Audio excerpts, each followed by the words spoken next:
Hello everyone, welcome to my channel study की 98। आज के इस क्लास में हम लोग देखेंगे बिहार फायरमैन प्रैक्टिस सेट 23 को, जिसमें हम 50 प्रश्न का जो है डिस्कस करेंगे। तो आप वीडियो के एंड तक बने रहें और पूरी वीडियो को ध्यान से देखें। और लास्ट में आपसे क्वेश्चन पूछूंगा, उसका कमेंट बॉक्स में आपको आंसर बताना है और आप कितना इनमें से जो है अटेम्प्ट कर पाते हैं आपको कमेंट बॉक्स में लास्ट में बताना है। तो चलिए शुरू करते हैं और अच्छे प्रश्नों के साथ जो है आज मिलेंगे। तो चलिए शुरू करते हैं। पहला प्रश्न ये आप सभी के सामने, यहाँ पर आपको ये बताना है कि जलियांवाला बाग कत्ले आम से किस अंग्रेज का संबंध था। ये आपको यहाँ पर बताना है कि कत्ले आम से किस अंग्रेज का संबंध था जलियांवाला बाग से, ये आपको यहाँ पर पूछा जा रहा है। तो ये जो है जनरल डायर का संबंध था। ऑप्शन नंबर ए स्पष्ट यहाँ पर सही हो जाएगा। अगर बात करें कि जलियांवाला बाग हत्याकांड जो है ये कब हुआ था, तो जलियांवाला बाग हत्याकांड जो है ये कब हुआ था, तो ये हुआ था आपका 13 अप्रैल 1919 को हुआ था। कब हुआ था? 13 अप्रैल 1919 को जलियांवाला बाग हत्याकांड हुआ था। तो ऑप्शन नंबर ए स्पष्ट यहाँ पर सही है। चलिए नेक्स्ट में से आगे बढ़ते हैं। 2 नंबर यहाँ पर आपको बताना है वायुमंडल के दबाव को नापने हेतु कौन सा यंत्र का प्रयोग किया जाता है। तो बताइए कि वायुमंडल का जो दबाव होता है उसको हम मापने के लिए किस यंत्र का उपयोग किया जाता है। तो ये जो इसमें बैरोमीटर का किया जाता है, जो वायुमंडल में उपस्थित क्या करता है कि अपेक्षित आर्द्रता को मापता है, वायुमंडलीय दबाव को मापता है। तो ऑप्शन नंबर 20 यहाँ पर सही हो जाएगा। किसको मापते हैं? तो बैरोमीटर के द्वारा मापा जाता है। चलिए नेक्स्ट में आगे बढ़ते हैं। ये रहा नेक्स्ट प्रश्न आप सभी के सामने। यहाँ पर आपसे पूछा जा रहा है सबसे कठोर वस्तु है। तो बताइए कि सबसे कठोर वस्तु क्या है। तो सबसे कठोर अगर वस्तु की हम बात करें तो वो हो जाएगा आपका हीरा, जो प्रकृति में सबसे कठोर पाया जाता है। ऑप्शन नंबर 20 यहाँ पर सही। यहाँ पर ऐसा भी पूछा जा सकता है कि प्रकृति में कौन सी जो है यहाँ पर डेस दिया रहेगा कि प्रकृति में जो है डेस जो है ठोस रूप में पाया जाता है। तो यहाँ पर आपका हीरा हो जाएगा। हीरा जो प्रकृति में ठोस रूप में पाया जाता है। ऑप्शन नंबर 20 यहाँ पर सही हो जाएगा। अगर हम बात करें कि हीरा क्यों चमकता है, तो ये जो है टोटल इंटरनल रिफ्लेक्शन के कारण से चमकता है। किसके कारण? तो ये पूर्ण आंतरिक परावर्तन के कारण चमकता है। तो ऑप्शन नंबर 20 यहाँ पर सही हो जाएगा। वही अगर बात करें हीरा जो ये किसका क्रिस्टलीय रूप है, ये भी पूछा जाता है। तो ये कार्बन का क्रिस्टलीय रूप है। कार्बन का 2 रूप होता है, एक हीरा एक होता है ग्रेफाइट, जिसमें कि यहाँ पर हीरा हो जाएगा करेक्ट आंसर, जो कि ये क्या होता है कि ये सबसे कठोर होता है। ठीक है, तो ऑप्शन नंबर 20 यहाँ पर सही हो जाएगा। चलिए नेक्स्ट में आगे बढ़ते हैं। 4 नंबर में यहाँ पर आपको ये बताना है कि त्रिमूर्ति क्या है, कि त्रिमूर्ति किसके साथ संबंधित है, ये आपको यहाँ पर बताना है। तो त्रिमूर्ति की अगर हम बात करें तो ये एलिफेंटा की गुफाओं से संबंधित हो जाएगा। ऑप्शन नंबर 20 यहाँ पर सही होगा। ये क्या है कि ये एलिफेंटा की गुफाएं से संबंधित, और ये जो मुंबई के गेटवे ऑफ इंडिया से ये 12 किलोमीटर दूर स्थित एलिफेंटा की गुफाएं हैं, जहाँ फिर पहाड़ियों को काट करके ये जो है बनाया गया है। ठीक है, तो ऑप्शन नंबर 20 यहाँ पर सही हो जाएगा। चलिए नेक्स्ट आगे बढ़ते हैं।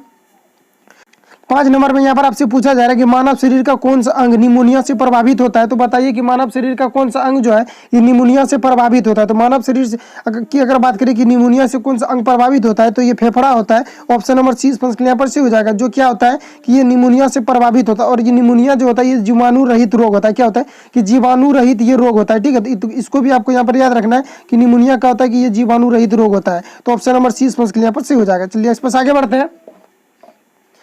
ये रहा 6 नंबर आप सभी के सामने। यहाँ पर आपको ये बताना है कि लौह तत्व का सबसे अच्छा स्रोत क्या है। तो बताइए कि लौह तत्व जो हमारे शरीर में पाया जाता है, ये इसको जो है हम लाने के लिए किसका हम जो है अच्छा मतलब कौन सी हमारे लिए जो है अच्छा स्रोत हो सकता है। तो ये हरी सब्जियां हो सकता है। ऑप्शन नंबर ए यहाँ पर सही हो जाएगा कि हरी सब्जियां में जो ये लौह तत्व पाया जाता है। तो ऑप्शन नंबर ए यहाँ पर सही हो जाएगा।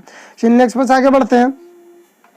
ये रहा 7 नंबर आप सभी के सामने। यहाँ पर आपको ये पूछा जाए उस्ताद अहमद अली खान डैश बजाते थे। तो बताइए कि उस्ताद अहमद अली खान जो ये क्या बजाते थे, ये आपको यहाँ पर पूछा जा रहा है। तो ये जो है ये सरोद वादक से संबंधित है। ऑप्शन नंबर 20 यहाँ पर सही हो जाएगा। और ये पूछा जाता है, ये VVI क्वेश्चन है, ये पूछा जाता है ये सब एग्जाम में, बिहार पुलिस और इसमें जो है इस लेवल के बिहार जो लेवल के एग्जाम में ये सब पूछा जाता है। उस्ताद अली अहमद खान जो है ये किससे संबंधित है, ये सरोद वादक से। ऑप्शन नंबर 20 यहाँ पर सही हो जाएगा।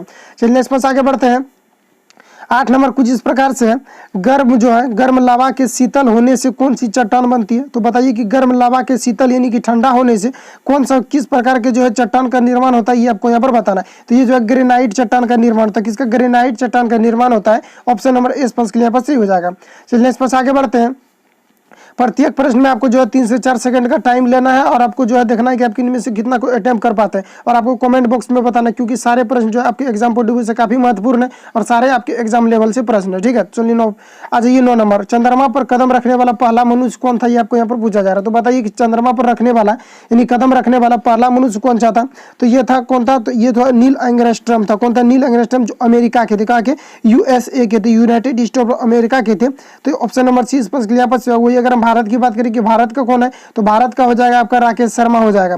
वही अगर हम बात करें कि महिला में कौन है तो वो हो जाएगा आपका कल्पना चावला हो जाएगा। लेकिन यहाँ पर पूछा जा रहा है चंद्रमा पर कदम रखने वाला पहला मनुष्य कौन है।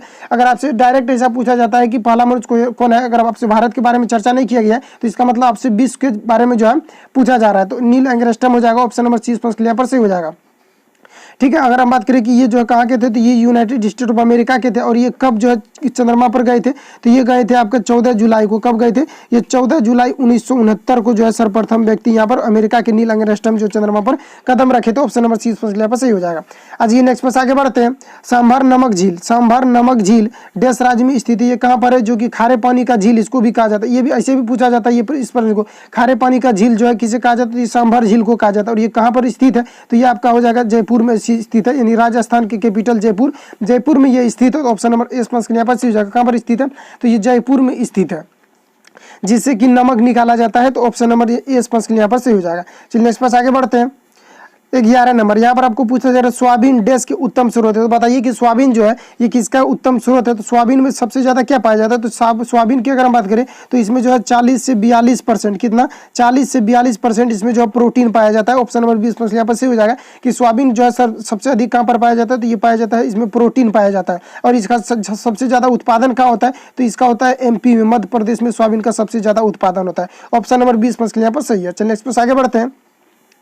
12 नंबर यहाँ पर आपसे पूछा जा रहा है खून में ग्लूकोज की मात्रा की जांच करने के लिए कौन सा यंत्र का प्रयोग किया जाता है, ये आपको यहाँ पर बताना है। तो बताइए कि खून में जो ग्लूकोज की हमारे ब्लड में क्या होते हैं कि ग्लूकोज की मात्राएं होती है, जिसके कारण हम एनर्जेटिक फील होते हैं। तो वहाँ पर क्या होता है कि उसमें जो उसकी जांच करने के लिए, इन ग्लूकोज की मात्रा को जांच करने के लिए कौन सा यंत्र का प्रयोग किया जाता है, ये आपको यहाँ पर बताना है। तो अगर हम इसकी बात करें तो इसमें हो जाएगा ग्लूकोमीटर का प्रयोग किया जाता है। किसका किया जाता है, ग्लूकोमीटर का प्रयोग किया जाता है। ऑप्शन नंबर ए स्पष्ट यहाँ पर सही है। आज नेक्स्ट पास आगे बढ़ते हैं। 13 नंबर कीट या कीटों के अध्ययन को क्या कहा जाता है। तो बताइए कीट या कीटों को जिस प्रकार से एपीकल्चर में क्या करते हैं, मधुमक्खी का अध्ययन करते हैं, उसी प्रकार से यहाँ पर आपको ये बताना है कि कीटों के अध्ययन को क्या कहा जाता है। तो बताइए कि कीटों के अध्ययन को क्या कहा जाता है, तो इसको एंटोमोलॉजी कहा जाता है। क्या कहा जाता है, एंटोमोलॉजी। ऑप्शन नंबर ए स्पष्ट यहाँ पर सही है। आज नेक्स्ट पास आगे बढ़ते हैं। भारत निम्न में से कौन सा अयस्क सबसे अधिक निर्यात करता है। तो बताइए भारत जो है ये किस प्रकार के अयस्क का सबसे ज्यादा निर्यात करता है। तो भारत की अगर हम बात करें तो ये लोहा का सबसे ज्यादा निर्यात करता है। ऑप्शन नंबर सी स्पष्ट यहाँ पर सही हो जाएगा। वही अगर हम लोहा की बात करें कि कौन कौन से अयस्क होते हैं, तो हेमेटाइट, मैग्नेटाइट और लिमोनाइट, सिडेराइट जो है ये लोहा के अयस्क होते हैं। ये भी पूछा जाता है कि जो हेमेटाइट दे दिया जाता है और पूछा जाता है आपसे कि इसमें जो कौन सा जो है लोहा का अयस्क है, तो इसमें हो जाएगा हेमेटाइट, मैग्नेटाइट, लिमोनाइट, सिडेराइट जो होते हैं ये क्या होता है कि लोहे के अयस्क होते हैं। ऑप्शन नंबर सी स्पष्ट यहाँ पर सही हो जाएगा कि भारत जो है सबसे अधिक निर्यात जो है किस खनिज का करता है, तो ये हो जाएगा ऑप्शन नंबर सी, यानी कि लोहा का करता है। और लोहा का जो है यहाँ पर कहाँ पर सबसे ज्यादा भारत का निर्यात होता है, जापान और ईरान जैसे देशों में जो है लोहा का निर्यात किया जाता है भारत के द्वारा। ऑप्शन नंबर सी स्पष्ट यहाँ पर सही हो जाएगा। आज नेक्स्ट पास आगे बढ़ते हैं। 15 नंबर में यहाँ पर आपको बताना है पंडित जवाहरलाल नेहरू का जन्म कब हुआ था। तो बताइए कि पंडित जवाहरलाल नेहरू का जन्म कब हुआ था, ये आपको यहाँ पर बताना है। तो पंडित जवाहरलाल नेहरू का जो जन्म हुआ था ये हुआ था 14 नवंबर 1889 को। कब हुआ था, 14 नवंबर 1889 को पंडित जवाहरलाल नेहरू का जन्म हुआ था। चलिए नेक्स्ट पास आगे बढ़ते हैं। नेक्स्ट प्रश्न ये रहा 16 नंबर आप सभी के सामने। यहाँ पर आपको ये बताना है और आपसे अगर यहाँ पर ऐसा पूछा जाता है कि पंडित जवाहरलाल एक बाल दिवस जो मनाया जाता है, बाल दिवस जो मनाया जाता है ये पंडित जवाहरलाल नेहरू के जो है जन्मदिन पर मनाया जाता है, ये भी आपको यहाँ पर याद रखना है। तो ऑप्शन नंबर डी स्पष्ट यहाँ पर सही है। नेक्स्ट आ जाइए आगे। यहाँ पर 16 नंबर है। यहाँ पर आपको ये बताना है 16 नंबर में किस भौगोलिक का उपनाम जो इस्पात नगरी है, किसका भौगोलिक नाम इस्पात नगरी है, जमशेदपुर या बोकारो या धनबाद या पटना, ये आपको यहाँ पर पूछा जाए। तो बताइए किसका जो है भौगोलिक नाम इस्पात उपनाम जो है, यानी कि भौगोलिक उपनाम जो इस्पात नगरी है, ये आपको यहाँ पर बताना। तो ये जमशेदपुर हो जाएगा। ऑप्शन नंबर स्पष्ट यहाँ पर सही हो जाएगा। जमशेदपुर कहाँ पर स्थित है, तो ये झारखंड में स्थित है। कहाँ पर, ये झारखंड में स्थित है। ये जो है झारखंड में स्थित है जमशेदपुर, जो कि जिसका कि भौगोलिक नाम की अगर हम बात करें तो इस्पात नगरी के नाम से जाना जाता है। चलिए नेक्स्ट पास आगे बढ़ते हैं। निम्न में से भारत का राष्ट्रीय वृक्ष कौन सा है। तो बताइए कि निम्न में से भारत का जो राष्ट्रीय वृक्ष है ये कौन सा हो जाएगा। तो भारत की अगर राष्ट्रीय वृक्ष की अगर हम बात करें तो ये हो जाएगा बरगद। क्या हो जाएगा, बरगद हो जाएगा। ऑप्शन नंबर ए स्पष्ट यहाँ पर सही हो जाएगा। और बरगद जो है इससे एक फैक्ट बन रहा है कि बरगद जो है इसमें ये क्या करते हैं कि रात में ये ऑक्सीजन छोड़ते हैं। क्या करते हैं रात में, बाकी पौधे क्या करते हैं कि दिन में ऑक्सीजन छोड़ते हैं और कार्बन डाइऑक्साइड ग्रहण करते हैं। लेकिन बरगद जो होते हैं ये क्या करते हैं कि सभी पेड़ पौधे के उल्टा कार्य करते हैं। बरगद और पीपल ये दोनों क्या करते हैं कि रात के टाइम में क्या करते हैं ऑक्सीजन छोड़ते हैं और कार्बन डाइऑक्साइड लेते हैं। चलिए नेक्स्ट पास आगे बढ़ते हैं। 18 नंबर में यहाँ पर आपको ये बताना है कि यमुना नदी के किनारे पर स्थित लाल बहादुर शास्त्री की समाधि को क्या कहते हैं। तो बताइए कि यमुना नदी के किनारे पर स्थित लाल बहादुर शास्त्री के समाधि स्थल को क्या कहा जाता है, ये आपको यहाँ पर बताना। तो इसकी अगर हम बात करें तो ये कहा जाता है क्रांति मैदान कहा जाता है। क्या कहा जाता है? क्रांति मैदान के नाम से हम जानते हैं, जहाँ पर कि लाल बहादुर शास्त्री का जो समाधि स्थल है उसको किस नाम से जानते हैं? तो क्रांति मैदान के नाम से जानते हैं। ऑप्शन नंबर 20 यहाँ पर सही हो जाएगा। चलिए नेक्स्ट पर आगे बढ़ते हैं। सरफसोशी की तमन्ना अब हमारे दिल में, यह नारा किसने चलाया था? बताइए कि सरफसोशी की तमन्ना अब हमारे दिल में, इसका जो है नारा किसके द्वारा बताया गया, यानी किसके द्वारा चलाया गया था, ये आपसे यहाँ पर पूछा जा रहा है। तो अगर इसकी बात करें तो ये राम प्रसाद बिस्मिल के द्वारा चलाया गया था। किसके द्वारा? राम प्रसाद बिस्मिल के द्वारा चलाया गया था। ऑप्शन नंबर 20 यहाँ पर सही हो जाएगा। चलिए नेक्स्ट पर आगे बढ़ते हैं। 20 नंबर, उत्तर प्रदेश में माचिस उद्योग का गढ़ कौन सा है? तो बताइए कि उत्तर प्रदेश में माचिस उद्योग का गढ़ कौन सा है, ये आपको यहाँ पर पूछा जा रहा है। तो उत्तर प्रदेश की अगर बात करें कि माचिस गढ़ जो है ये कहाँ पर स्थित है, तो ये हो जाएगा आपका बरेली में। कहाँ पर? बरेली में स्थित है, जो उत्तर प्रदेश में स्थित है। ऑप्शन नंबर ए के यहाँ पर सही हो जाएगा। चलिए नेक्स्ट पास आगे बढ़ते हैं। भारी पानी यानी हैवी वाटर कहाँ उपयोग किया जाता है, ये आपको यहाँ पर बताना है। हैवी वाटर का जो सूत्र होता है यानी भारी पानी का, ये D2O होता है, जिसको कि हम डायट्रियम ऑक्साइड के नाम से जानते हैं। किसी के नाम से? डायट्रियम ऑक्साइड के नाम से जानते हैं। और ये जो भारी पानी का उपयोग कहाँ पर किया जाता है, तो ये परमाणु संयंत्र में किया जाता है, मंदक के रूप में। किस रूप में किया जाता है? मंदक के रूप में परमाणु संयंत्र में किया जाता है। ऑप्शन नंबर ए यहाँ पर सही हो जाएगा। नेक्स्ट पर आगे बढ़ते हैं। भारत छोड़ो आंदोलन किस वर्ष शुरू हुआ था? तो बताइए कि भारत छोड़ो आंदोलन जो ये किस वर्ष शुरू किया गया था, तो ये 1942 में किया गया था। कब किया गया था? 1942 में किया गया था। और इससे जो है हम अगस्त क्रांति के नाम से जानते हैं। किस नाम से जानते हैं? इसको अगस्त क्रांति के नाम से भी जानते हैं। ऑप्शन नंबर 30 के यहाँ पर सही हो जाएगा। और ये किसके द्वारा चलाया गया था? तो ये महात्मा गांधी के द्वारा चलाया गया था। ऑप्शन नंबर 30 के यहाँ पर सही हो जाएगा। अजी नेक्स्ट पास आगे बढ़ते हैं। चितरंजन लोको कारखाना कहाँ पर स्थित है? चितरंजन लोको कारखाना जो ये क्या है कि ये विद्युत यानी इलेक्ट्रिक ट्रेन का जो निर्माण होता है ये कहाँ पर होता है, यानी कि ये इलेक्ट्रिक ट्रेन का जो निर्माण होता है ये कहाँ पर होता है, ये आपको यहाँ पर बताना। चितरंजन जो लोको कारखाना है ये कहाँ पर स्थित है? ये पश्चिम बंगाल में स्थित है। कहाँ पर स्थित है? ये पश्चिम बंगाल में स्थित है। ऑप्शन नंबर 30 यहाँ पर सही हो जाएगा। पश्चिम बंगाल के आसनसोल में स्थित है। अगर हम इसकी स्थापना की बात करें कि इसकी जो स्थापना कब किया गया था, ये 1947 में किया गया था। कब किया गया था? 1947 में किया गया था, जो कि विद्युत इंजन का यहाँ पर निर्माण होता है। ऑप्शन नंबर 30 यहाँ पर सी हो जाएगा। अजी नेक्स्ट पर आगे बढ़ते हैं। ये रहा नेक्स्ट प्रश्न आप सभी के सामने। यहाँ पर आपको ये बताना है 24 नंबर पे लोनार झील किस राज्य में स्थित है? तो अगर हम लोनार झील की बात करें कि ये किस राज्य में स्थित है, तो लोनार झील जो ये महाराष्ट्र में स्थित है। कहाँ पर? ये महाराष्ट्र में स्थित है, जो खारे पानी का झील है। क्या है? ये खारे पानी का झील है। ऑप्शन नंबर 30 यहाँ पर सही हो जाएगा कि खारे पानी का झील जो लोनार झील है ये महाराष्ट्र में स्थित है। और इसकी बात करें कि लोनार झील जो है ये जो है इसका मतलब ये जो है कि ये कैसे लोनार झील का जो ये मतलब लोनार झील एक तरह से हम कह सकते हैं कि इसका निर्माण कैसे हुआ, तो ये जो है उल्का पिंड गिरने से हुआ। कैसे हुआ? उल्का पिंड के गिरने से लोनार झील का निर्माण हुआ, जो कि महाराष्ट्र में स्थित है। चलिए नेक्स्ट पर आगे बढ़ते हैं। 25 नंबर यहाँ पर आपसे पूछा जा रहा है कि पेगममेट क्या है कि बेगमपेट अंतर्राष्ट्रीय हवाई अड्डा किस शहर में स्थित है? तो बताइए कि बेगमपेट अंतर्राष्ट्रीय हवाई अड्डा जो है ये किस शहर में स्थित है, ये आपको यहाँ पर बताना है। तो अब यहाँ पर हो जाएगा ऑप्शन नंबर यहाँ पर हो जाएगा आपका पणजी हो जाएगा। क्या हो जाएगा? पणजी। ऑप्शन नंबर सॉरी यहाँ पर देखिए ऑप्शन नंबर ए यहाँ पर सही हो जाएगा। ये कहाँ पर स्थित है? तो ये हैदराबाद में स्थित है। ऑप्शन नंबर ए यहाँ पर सही हो जाएगा कि ये जो बेगमपेट अंतर्राष्ट्रीय हवाई अड्डा जो है ये हैदराबाद में स्थित है। चलिए इस पर आगे बढ़ते हैं।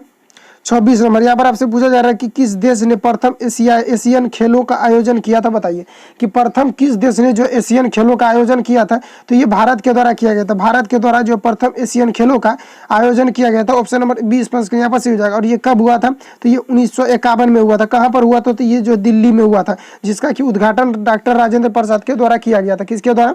ये भी पूछा जा सकता है कि प्रथम एशियन खेलों का जो उद्घाटन किया गया था किसके द्वारा? तो ये डॉक्टर राजेंद्र प्रसाद के द्वारा किया गया था। और ये सर्वप्रथम भारत में हुआ था। कब हुआ था? 1951 में। और कहाँ हुआ था? तो दिल्ली में, भारत में हुआ था। ऑप्शन नंबर 20 यहाँ पर सही हो जाएगा। चलिए नेक्स्ट पर आगे बढ़ते हैं। 17 नंबर आ जाइए। 17 नंबर में यहाँ पर आपसे पूछा जा रहा है अजंता एवं एलोरा की गुफाएं किस राज्य में स्थित है? तो बताइए अजंता एवं एलोरा की गुफाएं ये किस राज्य में स्थित है? तो ये महाराष्ट्र में स्थित है। महाराष्ट्र में कहाँ पर? तो ये औरंगाबाद जिले में स्थित है। महाराष्ट्र में जो है औरंगाबाद नामक जिला है जहाँ पर कि अजंता एवं एलोरा की गुफाएं जो है स्थित। ऑप्शन नंबर 20 के लिए पर सही हो जाएगा। और इसमें जो है पहाड़ों को काट करके जो है 29 गुफा बनाई गई। अजंता एवं एलोरा में कितनी गुफाएं हैं? तो केवल इसमें जो है टोटल 29 गुफाएं हैं, जो कि महाराष्ट्र में स्थित। ऑप्शन नंबर 20 के लिए पर सही हो जाएगा। चलिए नेक्स्ट पर आगे बढ़ते हैं। 28 नंबर में यहाँ पर आपसे पूछा जा रहा है निम्नलिखित में से कौन सा अन्य तीनों से भिन्न है। तो ये एक रीजनिंग टाइप का प्रश्न है, इनको भी मैंने इंक्लूड कर दिया है। तो इसमें देखिए आपको यहाँ पर ये बताना है कि निम्नलिखित में से कौन सा अन्य जो है तीनों से भिन्न है, ये आपको यहाँ पर बताना है। तो कौन सा जो है तीनों से भिन्न है यहाँ पर एक बताना है। तो यहाँ पर देखिए ऑप्शन में दिया हुआ है बाघ दिया हुआ है, शेर दिया हुआ है, तेंदुआ दिया हुआ है और गाय दिया हुआ है। तो इनमें से आपको जो यहाँ पर भिन्न छांटना है कि तीनों में से कौन भिन्न हो सकता है। ठीक है, तो आई होप कि आप जो इसको आसानी से जो है छांट लिए होंगे। तो यहाँ पर ऑप्शन नंबर यहाँ पर डी स्पष्ट यहाँ पर सी हो जाएगा, क्योंकि बाघ और शेर और तेंदुआ जो ये क्या है, तो ये मांसाहारी, जबकि गाय जो ये क्या है शाकाहारी। तो ऑप्शन नंबर डी स्पष्ट यहाँ पर सी हो जाएगा। चलिए नेक्स्ट पर आगे बढ़ते हैं। 29 नंबर यहाँ जी 29 नंबर में यहाँ पर आपको बताना है कि कुनेन किस पौधे से प्राप्त की जाती है। तो कुनेन जो होता है इसका जो उपयोग किया जाता है, इसको मलेरिया का दवा बनाने के लिए उपयोग किया जाता है कुनेन का। और इसको जो है किस पौधे से प्राप्त किया जाता है ये आपको यहाँ पर बताना। तो इसको जो है सिनकोना से प्राप्त किया जाता है। किससे किया जाता है? तो सिनकोना से प्राप्त किया जाता है। ऑप्शन नंबर एस पंच के लिए यहाँ पर सी हो जाएगा कि कुनेन जो है किस पौधे से प्राप्त की जाती है। तो इसको सिनकोना से प्राप्त किया जाता है। और इसका उपयोग क्या है कुनेन का? तो मलेरिया में क्या किया जाता है, इसका जो दवाई यानी औषधि ड्रग्स बनाया जाता है। तो ऑप्शन नंबर एस पंच यहाँ पर सही हो जाएगा। अजी नेक्स्ट पर आगे बढ़ते हैं। जमी बर्फ क्या है? तो यहाँ पर ये आपको बताना कि जमी बर्फ, और ऐसे भी इसको पूछा जाता है कि ठोस बर्फ क्या होते हैं। तो ठोस बर्फ जो होते हैं ये क्या होते हैं कि ड्राई कार्बन डाइऑक्साइड होते हैं, यानी सूखी कार्बन डाइऑक्साइड के नाम से इसको जानते हैं, जमी हुई कार्बन डाइऑक्साइड के नाम से जानते हैं। तो वही आपसे यहाँ पर पूछा जा रहा है कि जमी हुई बर्फ क्या है। तो ये जमी हुई जो है कार्बन डाइऑक्साइड है। ऑप्शन नंबर 20 के लिए यहाँ पर सही हो जाएगा। चलिए इस पर आगे बढ़ते हैं। 31 नंबर आ जाइए। यहाँ पर आपसे पूछा जा रहा है कि खून का थक्का बनाने में कौन सा विटामिन जिम्मेदार है। तो बताइए कि खून का थक्का बनाने में जो है कौन सा विटामिन जिम्मेदार है। तो विटामिन के हो जाएगा। ऑप्शन नंबर 30 पर सी हो जाएगा। अगर जिस व्यक्ति में क्या होते हैं कि विटामिन अगर के की कमी हो गया है तो उसका कहीं भी अगर बॉडी अगर कटता है तो वहाँ पर क्या होगा कि खून, चूंकि जहाँ कहीं पर अगर बॉडी कटता है तो वहाँ पर क्या होता है कि एक जाल बन जाता है, जिसके कारण खून वहाँ पर क्या होता है कि थक्का जम जाते हैं और वहाँ पर क्या होता है कि ब्लड बहना जो होता है वो बंद हो जाता है, ऑटोमेटिक बंद हो जाता है। अगर यही वहाँ पर अगर विटामिन के की अगर किसी व्यक्ति के शरीर में कमी है, बॉडी में कमी है, तो वहां पर क्या होता है कि ब्लड उसका चलते रह जाएगा, जिसके कारण व्यक्ति की मृत्यु हो सकती है। तो वही आप आपसे पूछा जा रहा है कि खून का थक्का बनाने में कौन सा विटामिन जिम्मेदार है। तो विटामिन के ऑप्शन नंबर 30 पर सही है। चलिए इस पर आगे बढ़ते हैं। 32 नंबर में यहाँ पर आपको ये बताना है मलेरिया का कीटाणु क्या होता है। तो बताइए कि मलेरिया का जो कीटाणु होता है ये क्या होता है। तो मलेरिया की कीटाणु जो होता है ये इनमें से कोई नहीं, ये गलत हो जाएगा, ऑप्शन डी हो जाएगा, इनमें से कोई नहीं। क्योंकि मलेरिया का जो कीटाणु होता है ये प्लाज्मोडियम होता है। क्या होता है? ये प्लाज्मोडियम होता है। ठीक है, तो मलेरिया का कीटाणु प्लाज्मोडियम होता है। इसलिए यहाँ पर जो ना ही तो ये वायरस है, ना ही तो बैक्टीरिया, ना ही तो फफूंद है। ऑप्शन नंबर डी स्पष्ट यहाँ पर सही हो जाएगा। ठीक है, तो ऑप्शन नंबर डी स्पष्ट यहाँ पर सही है, क्योंकि मलेरिया का जो कीटाणु होता है इसको हम प्लाज्मोडियम के नाम से जानते हैं। 2-3 बार इसलिए रिपीट करते हैं ताकि आपका दिमाग में ये जो है सेट हो जाए। चलिए इस पर आगे बढ़ते हैं। 33 नंबर यहाँ पर आपको ये बताना है करो या मरो का नारा किसने दिया था। तो करो मरो का नारा जो दिया था भारत छोड़ो आंदोलन के समय में महात्मा गांधी के द्वारा 1942 में दिया गया था। अभी आपको मैंने ऊपर में इसके बारे में चर्चा कर दिया था। तो ऑप्शन नंबर 20 पंच यहाँ पर सही हो जाएगा। कौन दिए थे करो या मरो का नारा? तो ये महात्मा गांधी के द्वारा दिया गया था। ऑप्शन नंबर 20 पंच यहाँ पर सही हो जाएगा। चलिए इस पर आगे बढ़ते हैं। 34 नंबर में यहाँ पर खूब पूछा जा रहा है कि राज्यसभा में चुने जाने के लिए न्यूनतम आयु क्या होनी चाहिए। तो बताइए कि राज्यसभा में चुने जाने के लिए न्यूनतम आयु क्या है। तो राज्यसभा में अगर चुना जाना, यदि कोई व्यक्ति अगर चुना जाता है तो उसके लिए न्यूनतम आयु होना चाहिए 30 वर्ष। कितना होना चाहिए? 30 वर्ष। वही अगर राज्यसभा में अगर चुना जाता है तो ये कितना होना चाहिए? तो ये होना चाहिए 30 वर्ष। वही अगर लोकसभा में चुना जाता है कितना में, अगर लोकसभा में वही अगर चुना जाता है तो इसके लिए कितना उम्र होना चाहिए? तो 25 वर्ष होना चाहिए। तो दोनों फैक्ट को यहाँ पर आपको याद रखना है। तो ऑप्शन नंबर 20 पंच यहाँ पर सही हो जाएगा। नेक्स्ट पर आगे बढ़ते हैं। 35 नंबर में यहाँ पर आपको ये बताना है कि भारत के किस शहर को झीलों का शहर कहा जाता है। तो बताइए कि भारत के किस शहर को जो है झीलों का शहर कहा जाता है, ये आपको यहाँ पर बताना है। तो अगर भारत की बात करें कि भारत की किस शहर को जो है झीलों का शहर कहा जाता है तो ये नैनीताल को कहा जाता है। किसको कहा जाता है? नैनीताल को जो है भारत का झीलों का शहर कहा जाता है। जो कहाँ पर स्थित है? तो ये झारखंड में स्थित है। ठीक है, तो ये कहाँ पर स्थित है? ये आपका झारखंड में स्थित है। ऑप्शन नंबर 20 पंच के लिए यहाँ पर सही है। चलिए नेक्स्ट पर आगे बढ़ते हैं। नेक्स्ट प्रश्न यार आप सभी के सामने यहाँ पर आपको ये पूछा जा रहा है कि इंडियन सुपर लीग की सबसे संबंधित है, यानी इंडियन सुपर लीग जो है ये किससे संबंधित है ये आपको यहाँ पर बताना है। तो इंडियन सुपर लीग जो है ये आपका संबंधित है ऑप्शन नंबर डी, यानी कि फुटबॉल से संबंधित है। किससे संबंधित है? फुटबॉल से संबंधित है। ऑप्शन नंबर डी स्पष्ट यहाँ पर सही है। चलिए इस पर आगे बढ़ते हैं। 37 नंबर में यहाँ पर आपको ये बताना कि विश्व शांति स्तूप कहाँ पर स्थित है, ये आपको यहाँ पर बताना कि विश्व शांति स्तूप जो है ये कहाँ पर स्थित है। तो विश्व शांति स्तूप की अगर हम बात करें तो ये राजगीर में स्थित है। कहाँ पर है? ये राजगीर में स्थित है। ऑप्शन नंबर 20 पंच यहाँ पर सही हो जाएगा। नेक्स्ट पर आगे बढ़ते हैं। 38 नंबर में आपसे यहाँ पर पूछा जा रहा है कि कुम्हरार जो पटना में स्थित है में पाए गए 80 कमरों वाले हाल के खंडर किससे संबंधित है। तो बताइए कि पटना के जो कुम्हरार में 80 खंडर जो पाए गए कुम्हरार के पटना में पाए गए 80 कमरों के हाल ही में खंडहर जो है किससे संबंधित है, ये आपको यहाँ पर बताना है। तो ये मौर्य काल से संबंधित है। किससे संबंधित है? ये मौर्य काल से संबंधित है। ऑप्शन नंबर ए स्पष्ट यहाँ पर सही हो जाएगा। चलिए नेक्स्ट पर आगे बढ़ते हैं। ये रहा 39 नंबर आप सभी के सामने। यहाँ पर आपको ये बताना है कि लोक नायक के रूप में किसे जाना जाता है। तो बताइए लोक नायक के रूप में जो है किसे जाना जाता है, ये आपको यहाँ पर बताना है। तो लोक नायक की अगर बात करें तो ये जो है जयप्रकाश नारायण को जाना जाता है। किसको जाना जाता है? ये जयप्रकाश नारायण को जो है जाना जाता है लोक नायक के रूप में। चलिए नेक्स्ट पर आगे बढ़ते हैं। 40 नंबर यहाँ पर आपको ये बताना नथुला दर्रा कहाँ स्थित है।